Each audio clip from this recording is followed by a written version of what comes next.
Mari buka hatimu.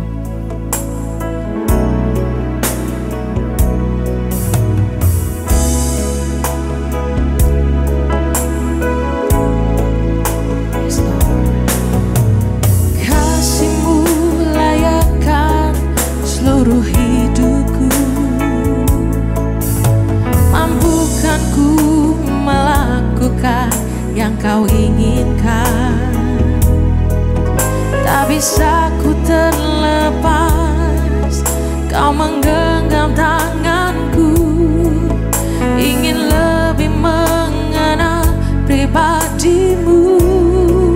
Katakan kasih-Mu.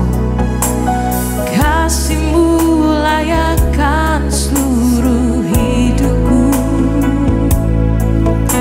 mampukan ku melakukan yang Kau inginkan. Tak bisa ku terlepas, Kau menggenggam tanganku, ingin lebih mengenal pribadi-Mu. Ku terhubung dengan-Mu, amin. Selalu melekat di hatimu, firman-Mu itulah dasar hidupku yang berdaulat atasku.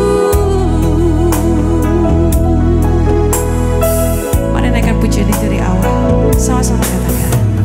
Kasih-Mu layakkan seluruh hidupku,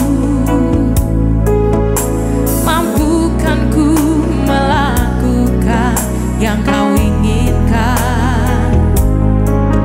Tak bisa ku terlepas, Kau menggenggam tanganku, ingin lebih mengenal pribadi-Mu. Ku terhubung dengan-Mu,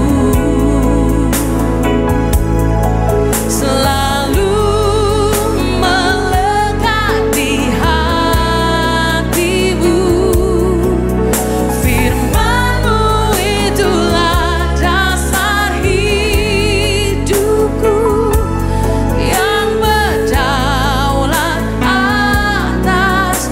Ku terhubung dengan-Mu, amin. Selalu melekat di hatimu, firman-Mu itulah dasar hidupku yang berdaulat atasku. Rindukan Tuhan sendiri yang menjamah setiap kita. Rindukan Tuhan sendiri yang menjamah setiap kita. Mari bersama-sama setiap kita yang merindukan Tuhan, angkat tanganmu dan nyanyikan pujian ini. Ku terhubung dengan-Mu, amin. Selalu melekat di hatimu, firman-Mu itulah dasar hidupku yang berdaulat atas. Ku terhubung dengan-Mu, hanya Kau Tuhan, selalu melekat di hatimu, firman-Mu itulah dasar hidupku yang berdaulat atasku. Baik para ladies, mari kita tunduk kepala, kita berdoa. Tuhan, terima kasih atas pada hari ini kami bisa bersama-sama untuk mendengarkan firman-Mu. Ajar setiap kami Bapa, sehingga ketika kami mendengarkan firman-Mu, Kami bukan hanya mendengar, bukan hanya merenungkan, tetapi kami akan menjadi pelaku-pelaku firman Tuhan. Bahkan kami akan menjadi para wanita yang tidak suka menghakimi, tidak suka memfitnah. Justru kami akan menjadi wanita-wanita yang saleh, wanita-wanita yang bijaksana. Urapi hamba-Mu yang terbatas, Tuhan. Kami percaya Engkau tidak terbatas, sehingga yang keluar dari mulut bibir hamba-Mu hanya Engkau sendiri yang berbicara. Hanya di dalam satu nama Yesus Kristus. Haleluya. Amin. Shalom para ladies semuanya. Hari ini saya akan sharing firman Tuhan dengan judul Selumbar vs Balok. Saya percaya ketika mungkin teman-teman melihat slide selumbar vs balok ini, teman-teman pasti sudah mengerti arti firman ini. Tetapi pertanyaannya kepada kita semua, apakah segala firman Tuhan itu sudah kita lakukan atau belum? Makanya pada hari ini saya akan sharing mengenai selumbar dan balok. Dan ini untuk menegur setiap kita, para ladies khususnya. Dan kita akan melihat nanti di ayat-ayat firman Tuhan. Dan saya akan mulai dari apa itu selumbar. Kalau saudara tahu, selumbar kalau dari bahasa aslinya itu karpos, yang artinya adalah serpihan kecil, titik debu. Selumbar adalah serpihan kayu kecil atau benda sangat kecil. Ini melambangkan kesalahan kecil orang lain. Saya ulangi sekali lagi, apa itu selumbar? Mungkin slide selanjutnya boleh ditampilkan. Apa itu selumbar? Selumbar adalah serpihan kayu kecil atau benda sangat kecil. Dan ini melambangkan kesalahan kecil orang lain. Lalu, apa itu balok?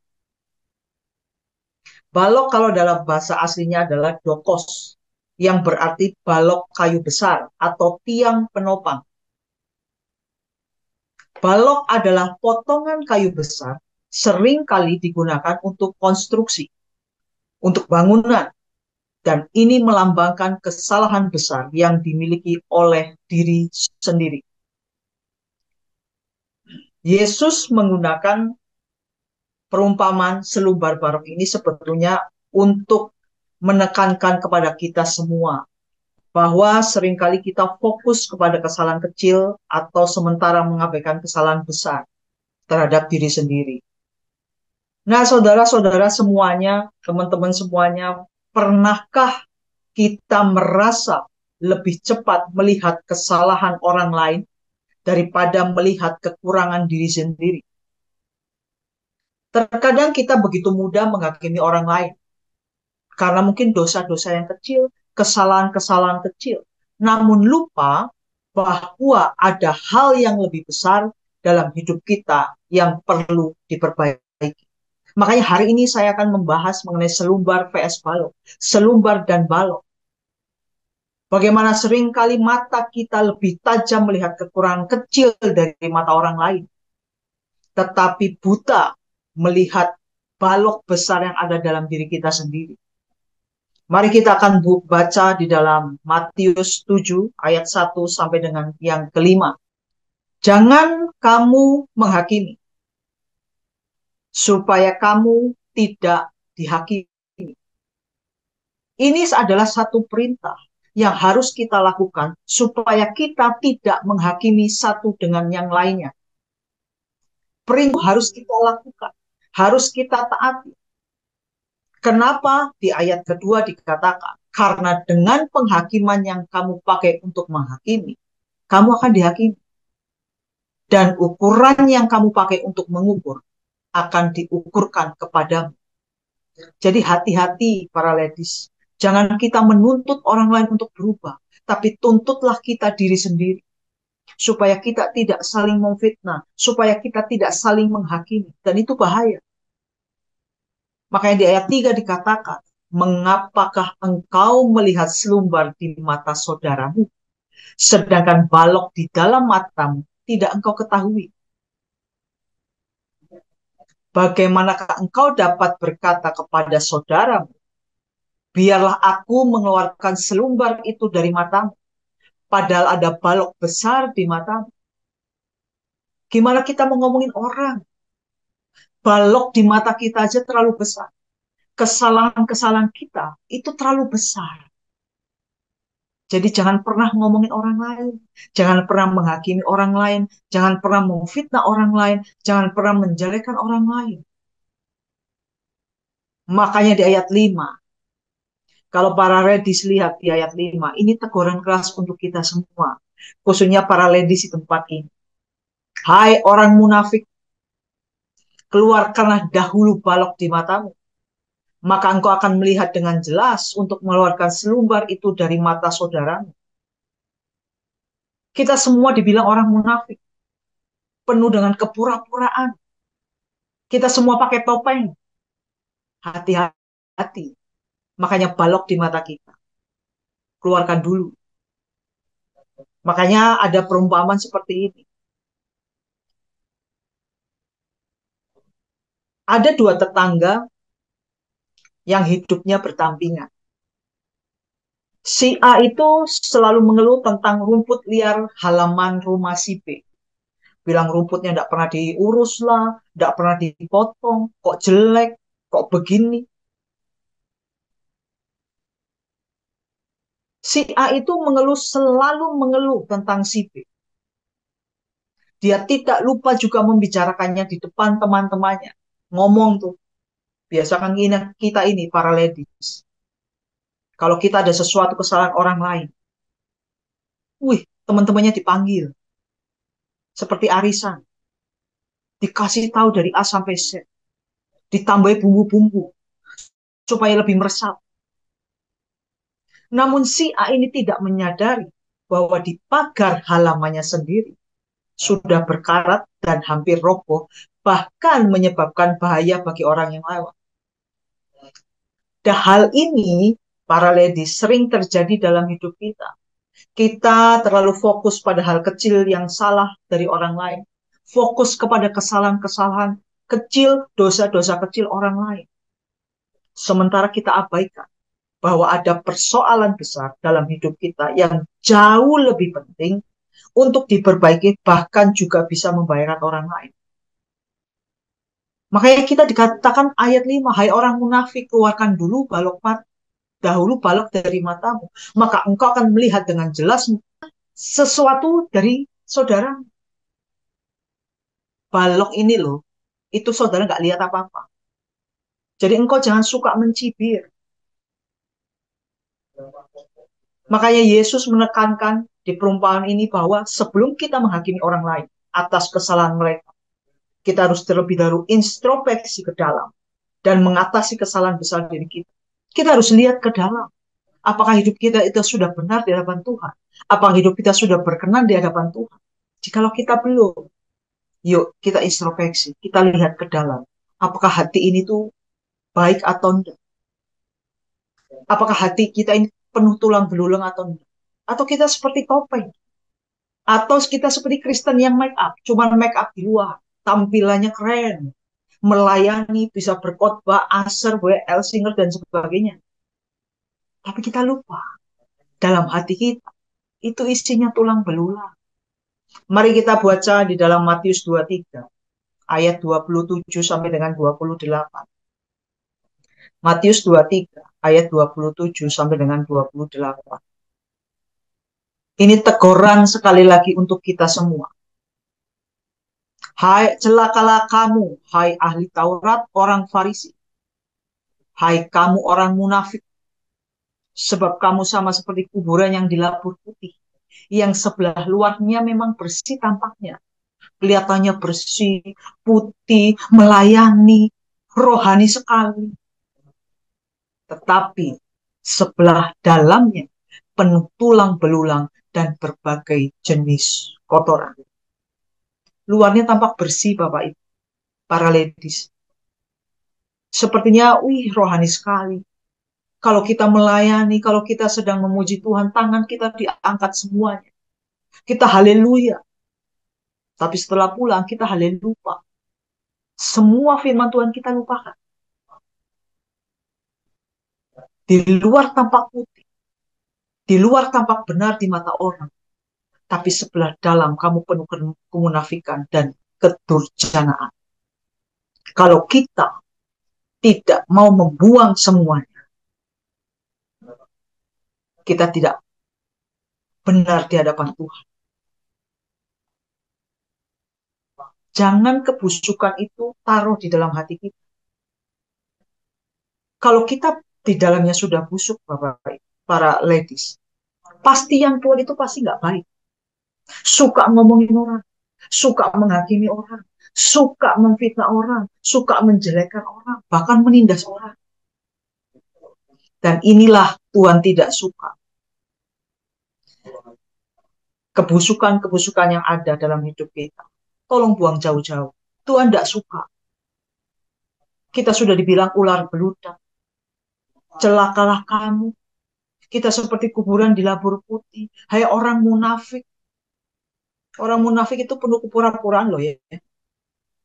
Tapi tanpa disadari, sifat munafik ini telah mendarah daging dalam kehidupan orang percaya. Ya seperti kita ini. Seperti saya, seperti mungkin teman-teman semuanya. Sudah menjadi kebiasaan. Padahal kita diajarkan di dalam gereja ini. Untuk apa? Untuk mengadopsi karakter Kristus. Jadikan itulah habit di dalam hidup saudara dan saya. Sehingga yang keluar, ya karakter Kristus. Bukan karakter yang lain. Kalau karakter itu saudara jadikan adopsi, jadikan habit, saya percaya kita tidak akan pernah menghakimi seseorang. Karena kita lihat bahwa balok di mata kita tuh besar. Makanya kita perlu dimurnikan dari berbagai macam kemunafikan. Supaya apa? Supaya apa yang kita lakukan berkenan di hadapan Tuhan. Supaya kita menyenangkan hati Tuhan loh. Sifat munafik itu apa sih? Ingin dipuji, ingin dihormati orang, suka berpura-pura, suka mencari kesalahan orang lain. Dan firman hari ini itu sangat tegas. Jika kemunafikan ada dalam hidup kita, apapun yang kita lakukan menjadi sia-sia. Janganlah kita pernah munafik lagi, para ladies. Saudara diajarkan di dalam gereja best. Menurut saya, sudah keras. Tapi apakah firman Tuhan itu mengubah hidup kita? Itu tergantung dari diri kita. Apakah kita ketika mendengar firman Tuhan disadarkan, kita bertobat, tidak melakukan dosa lagi. Itu yang Tuhan mau. Makanya buanglah segala kemunafikan dan mari kita berusaha hidup benar di hadapan Tuhan dan juga manusia. Para ladies, banyak orang Kristen yang berlaku seperti Saul. Sulit sekali untuk mengakui kesalahan, tapi mudah sekali melihat selumbar di mata orang lain. Gampang sekali melihat kesalahan orang lain. Para ladies tahu nggak, ketika saudara ngomongin orang, sebetulnya orang tersebut akan menilai kita. Oh, ternyata kualitas si A ini seperti ini. Saudara jangan bangga ketika saudara sok jadi pahlawan. Oh, ngerti tentang sesuatu, kita kasih tahu. Kita tahu kita kualitas kerohanian kita sampai di mana. Saudara pikir saudara lebih benar dari orang itu? Tidak. Makanya kita harus introspeksi ke dalam apakah hidup kita ini sudah sejalan dengan Tuhan atau belum. Kita harus mau dikoreksi. Kita harus mau diajar, dididik oleh firman Tuhan.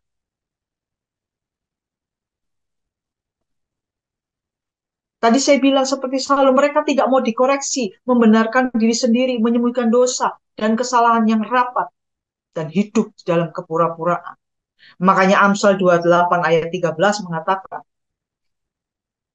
Amsal 28 ayat 13 mengatakan, siapa yang menyembunyikan pelanggarannya tidak akan beruntung, tetapi siapa mengakuinya akan meninggalkannya akan disayangi. Hari ini kita tahu bahwa kalau kita mau meninggalkan segala dosa, pasti kita akan disayangi Tuhan. Tapi ketika kita menimbun dosa itu, tidak mau dilepaskan, kita tidak akan beruntung. Ingat hari ini, siapa menyebabkan pelanggaran tidak akan beruntung, siapa mengakuinya dan meninggalkannya akan disayangi. Slide selanjutnya, setiap orang yang hanya melihat kepada kesalahan orang lain, maka orang tersebut dikatakan munafik. Sekali lagi saya katakan, setiap orang yang hanya melihat kesalahan orang lain, maka orang tersebut dikatakan munafik. Lukas 6 ayat 41-42. Mengapakah engkau melihat selumbar di dalam mata saudaramu, sedangkan balok di dalam matamu sendiri tidak engkau ketahui? Bagaimanakah engkau dapat berkata kepada saudaramu, saudara, biarlah aku mengeluarkan selumbar dari yang ada di dalam matamu, padahal balok yang ada di dalam matamu tidak engkau lihat. Hai orang munafik, keluarkanlah dahulu balok dari matamu, maka engkau akan melihat dengan jelas untuk mengeluarkan selumbar dari mata saudaramu. Hari ini, kita semua para ladies, kita ada di dalam hidup yang baru. Jangan suka melihat kesalahan orang lain. Jangan melihat dosa-dosa kecil orang lain. Jangan suka ngurusin orang lain. Stop itu semua para ladies. Kalau kita nggak berubah sekarang, kapan kita mau berubah? Oh nanti, oh nanti, oh nanti. Tidak ada Bapak, tidak ada para ladies. Kita harus berjuang, kita harus sungguh-sungguh untuk kita bisa masuk di dalam kerajaan surga. Sehingga hari ini kita tidak melihat lagi selumbar di mata saudara kita. Tapi yang harus kita tuntut adalah diri kita sendiri. Bagaimana hidup kita itu harus sesuai dengan kehendak Tuhan. Bagaimana hidup kita harus serupa dengan gambaran Tuhan. Ketika kita belajar untuk tidak melihat kesalahan orang lain, pasti kita akan masuk ke dalam. Kita melihat apakah kita ini punya kesalahan yang lebih besar dari orang tersebut. Ketika kita bisa seperti itu, kita tidak akan menjadi orang yang suka menghakimi. Kita tidak akan menjadi orang yang suka memfitnah. Tapi justru kita akan menjadi orang-orang yang disayangi oleh Tuhan. Slide selanjutnya. Setiap orang yang hanya melihat kesalahan orang lain, yang tidak menjaga ucapannya, maka orang tersebutlah nantinya akan dihakimi. Saya ulang sekali lagi, setiap orang yang hanya melihat kesalahan orang lain, melihat selumbar orang lain, yang tidak menjaga ucapannya, maka orang tersebutlah nantinya akan dihakimi. Mulut kita bukan untuk menghakimi, mulut kita bukan untuk memfitnah, tapi mulut kita digunakan untuk membangun sesama kita. Matius 12 ayat 34 sampai dengan 37. Hai kamu keturunan ular beludak. Menurut saya ini teguran yang sangat keras. Kita ditegur keras aja nggak berubah-berubah. Saya nggak tahu harus keras seperti apa. Seringkali kita berkutat di dalam dosa. Enak sih dosa. Tapi hari ini kita sudah tidak bisa, para ladies. Bagaimanakah kamu dapat mengucapkan hal-hal yang baik, sedangkan kamu sendiri jahat? Karena yang diucapkan mulut meluap dari hati. Jadi tidak ada ya para ladies bilang, oh orang itu sebetulnya baik bu, tapi kadang-kadang keluar dari mulutnya itu yang jelek, yang orangnya jelek keluarnya baik, atau di sebaliknya orang itu harusnya baik, tapi kadang-kadang memang mulutnya begitu. Nggak ada. Hari ini firman Tuhan, karena yang diucapkan mulut meluap dari hati. Kalau kita tidak bisa mengekang lidah itu, engkau adalah keturunan ular beludak. Orang yang baik mengeluarkan hal yang baik. Orang yang jahat pasti keluarnya jahat. Jadi tidak ada orang yang baik keluarnya jahat, tidak ada. Ayat 36. Tetapi aku berkata kepadamu, setiap kata sia-sia yang diucapkan orang harus dipertanggungjawabkannya pada hari penghakiman. Karena menurut ucapanmu engkau akan dibenarkan, menurut ucapanmu pula engkau akan dihukum. Saudara, setiap kata yang sia-sia yang keluar dari mulut kita, saudara pikir happy, itu ada pertanggungjawabannya. Suatu saat kita dipanggil Tuhan, semua dipertanggungjawabkan. Makanya hari ini, stoplah semua. Jangan pernah menghakimi lagi. Jangan pernah menfitnah lagi. Jangan pernah ngomongin orang. Sudahlah, lambe turah dibuang aja.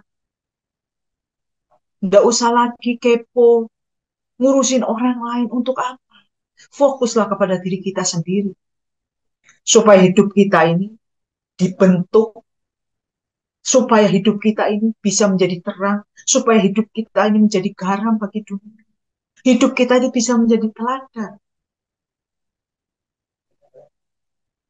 Karena itu perhatikanlah para ladies bagaimana cara kita bertindak di dalam menjalani kehidupan ini. Kita lihat di ayat selanjutnya, Galatia 6 ayat yang keempat. Baiklah tiap-tiap orang menguji pekerjaannya sendiri. Maka ia boleh bermegah melihat keadaannya sendiri. Dan bukan melihat keadaan orang lain. Ini berbicara orang yang mudah menghakimi, mencari kesalahan, kekurangan orang lain, tetapi sulit sekali untuk menerima masukan, kritikan, teguran, dan koreksi. Orang Kristen rohani akan selalu menguji dirinya sendiri. Sebelum dia melihat keadaan orang lain.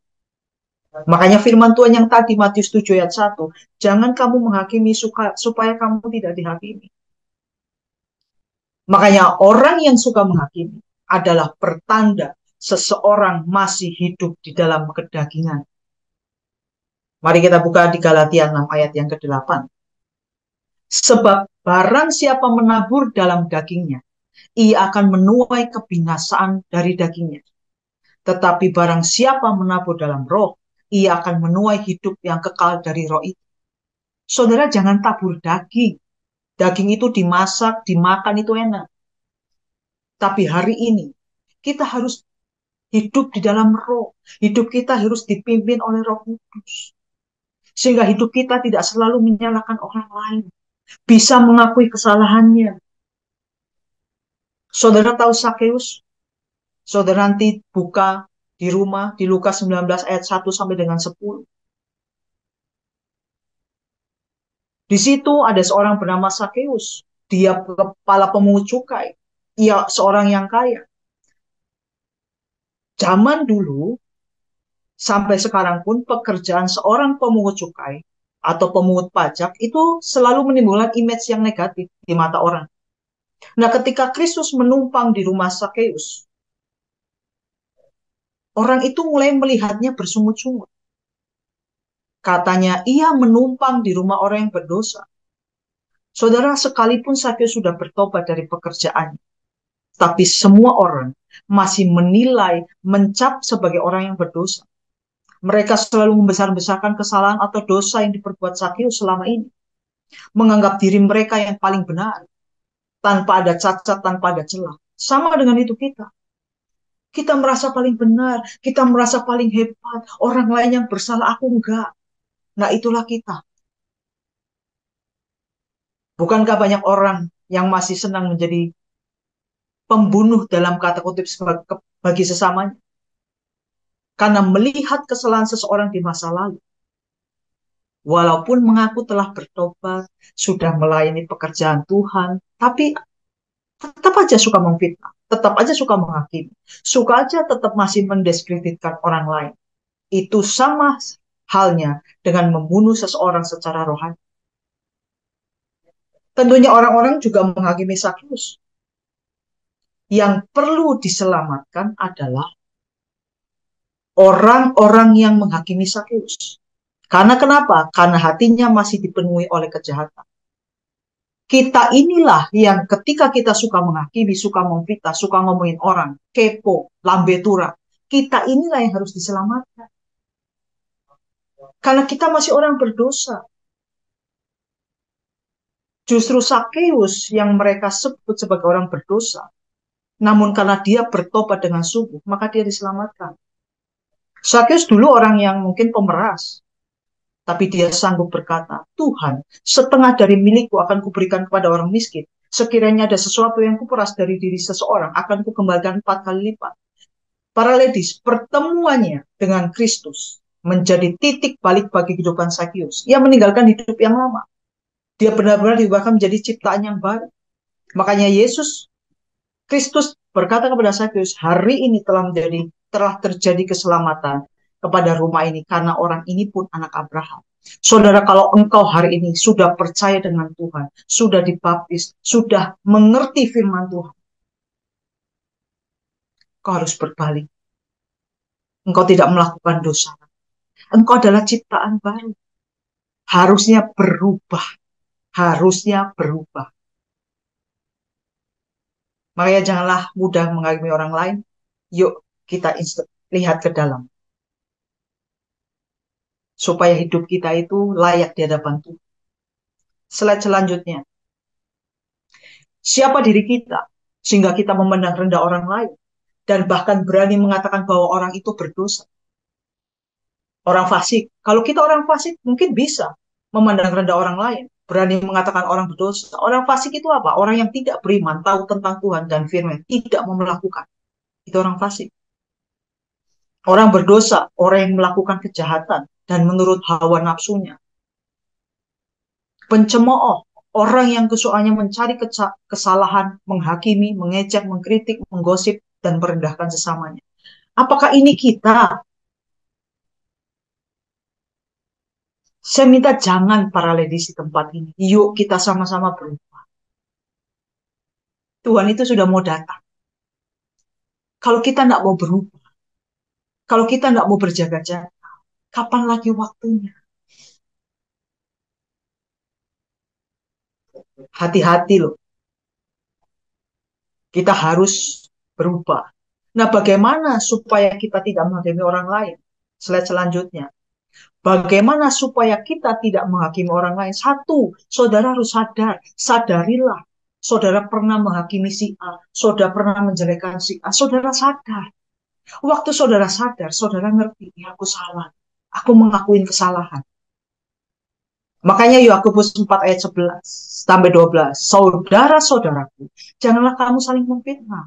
Barang siapa memfitnah saudaranya atau menghakiminya, ia mencela hukum dan menghakiminya. Dan jika engkau menghakimi hukum, maka engkau bukanlah penurut hukum, tetapi hakim. Hanya ada satu pembuat hukum dan hakim, yaitu dia yang berkuasa menyelamatkan dan membinasakan. Tapi siapakah engkau sehingga engkau mau menghakimi sesamamu manusia? Hari ini ingat, sadarilah bahwa engkau telah berdosa. Engkau suka menghakimi orang lain.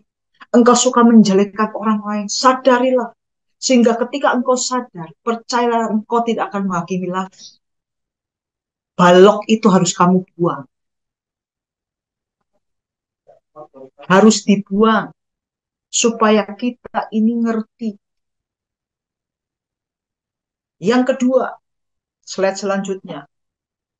Bagaimana supaya kita tidak menghakimi orang lain? Yang satu, saudara harus sadar. Ketika saudara sudah sadar, saudara pasti melakukan yang namanya introspeksi. Lihat ke dalam. Makanya Yakobus 1 ayat 23 sampai 26 mengatakan, sebab jika seorang hanya mendengar firman saja dan tidak melakukannya, ia adalah seumpama seorang yang sedang mengamati mukanya yang sebenarnya di depan cermin. Makanya saya kasih gambar cermin tuh. Baru saja ia memandang dirinya, ia sudah pergi atau segera lupa bagaimana rupanya. Saudara jangan hanya duduk di gereja, dia mendengar firman Tuhan sepertinya, wih hebat dari Senin sampai Minggu, kayaknya nggak pernah telat mendengar firman Tuhan. Tapi cuman hanya mendengar, nggak mau melakukan. Untuk apa? Hari ini kita harus, ini adalah perintah. Kita ketika mendengar firman Tuhan, renungkan, lakukan. Sehingga kita tidak dicap menjadi orang munafik. Kita bukan keturunan ulat bumi. Tetapi barang siapa meneliti hukum yang sempurna, hukum memerdekakan orang yang bertekun di dalamnya, Jadi bukan hanya mendengar untuk melupakannya, tapi sungguh-sungguh melakukannya. Ia akan berbahagia oleh perbuatannya. Hari ini kita harus sungguh-sungguh melakukan firman Tuhan. Tidak ada setengah-setengah.